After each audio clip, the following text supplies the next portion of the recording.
How to write a letter, formal and informal. Formal letter. Formal letters are generally used in professional or important situations. For example, writing to your manager, requesting or providing information, or writing a complaint. Informal letters are generally used in non-professional situations. For example, writing to your relatives, writing to your friends, or writing to your co-workers. So this is a summary of everything to include in informal and informal letters. So informal letters generally include shorter sentences, whereas formal letters have full sentences.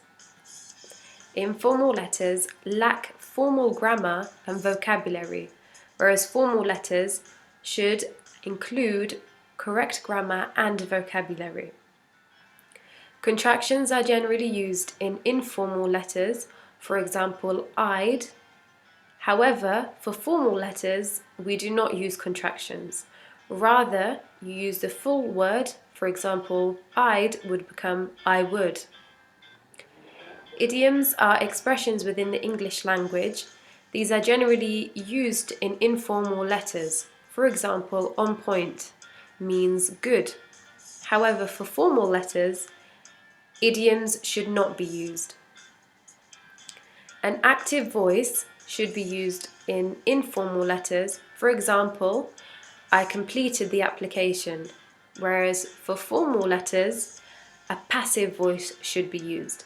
For example, the application form is complete. Phrasal verbs is another thing that is generally used in informal letters. For example, look into, whereas formal letters don't have any phrasal verbs.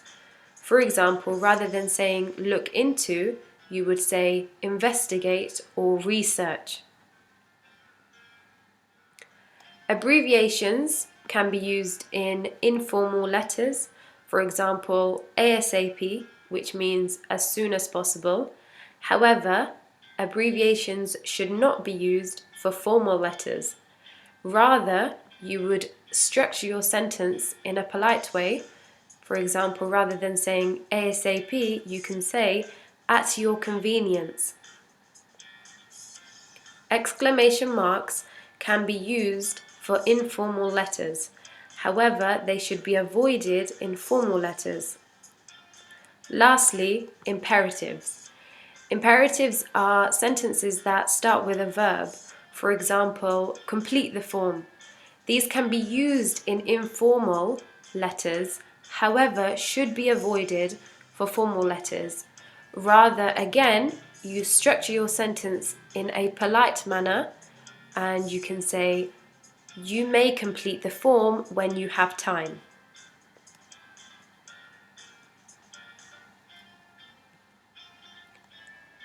This is a summary of everything you should include in your letter.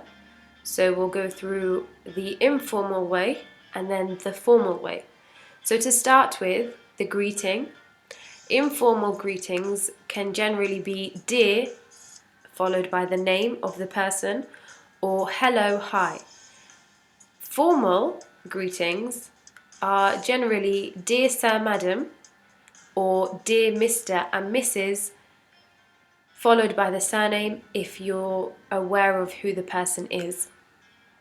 The opening sentence for informal letters can start with I haven't spoke to you in ages, or thanks for the email or letter.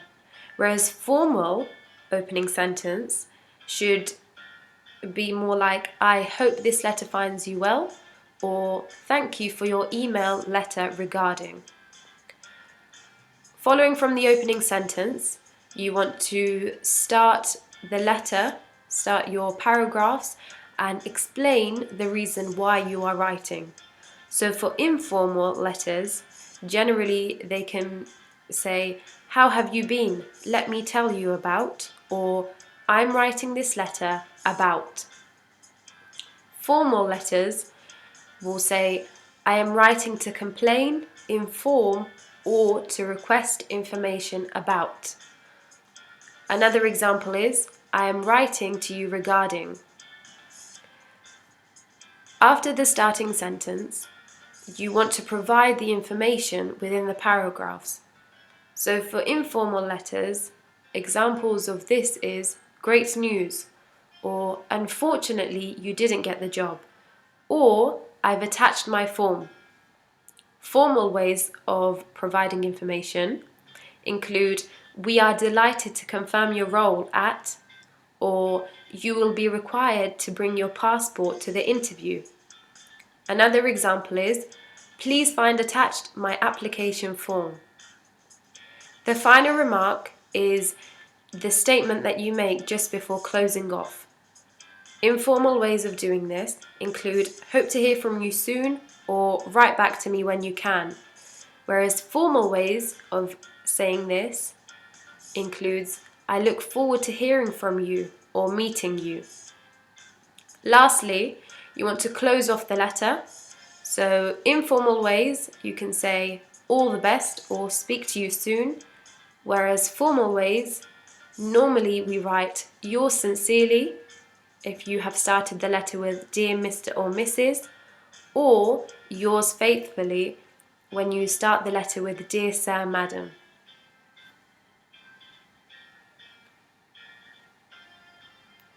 This is the layout for a formal letter. So we have the sender's address in the right hand corner at the top. Just below that is the date.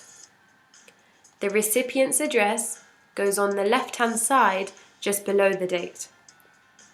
Next we write dear and then followed by the person you are writing to. Then you have the paragraphs in which you start your letter and you explain your reasoning for your letter. This shouldn't be too long. Generally 3 paragraphs with a couple of sentences each is enough. Lastly, you add your final thoughts or a summary and then thank them for reading your letter. Following that, you write yours sincerely or faithfully, followed by your name.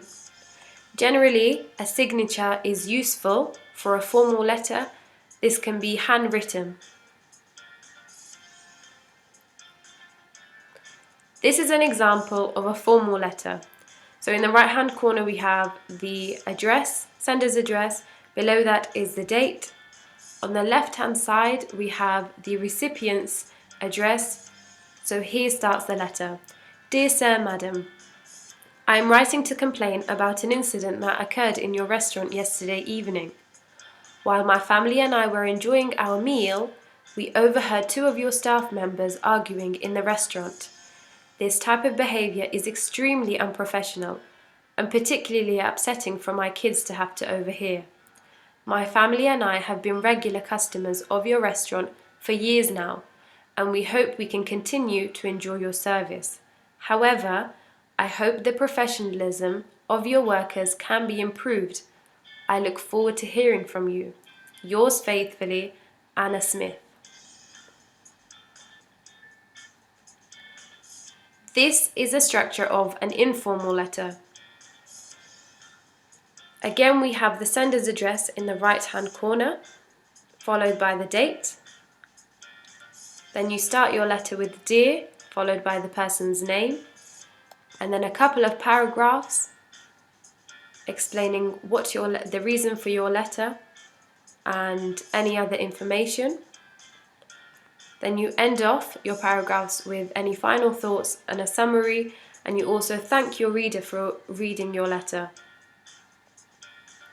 Lastly, you end off with a closing statement. This is an example of an informal letter. So we have the sender's address in the right hand corner, followed by the date. And here starts the letter. To Bella, how are you? I haven't spoken to you in ages. I've been so busy lately with school and exams. I also went on holiday to Spain with my family. It was amazing. I wish you had been there. I have been thinking. It's nearly the summer holidays and I would love to meet up. We could go to the beach and you could stay at my house for a couple of days too. What do you think? I'll have to look into the prices of train tickets, but I'm sure it won't be too expensive. I'll also be starting a job during the summer holidays. I can't wait. Anyway, I hope to speak to you soon. Make sure you reply to me ASAP. Best wishes, Amy.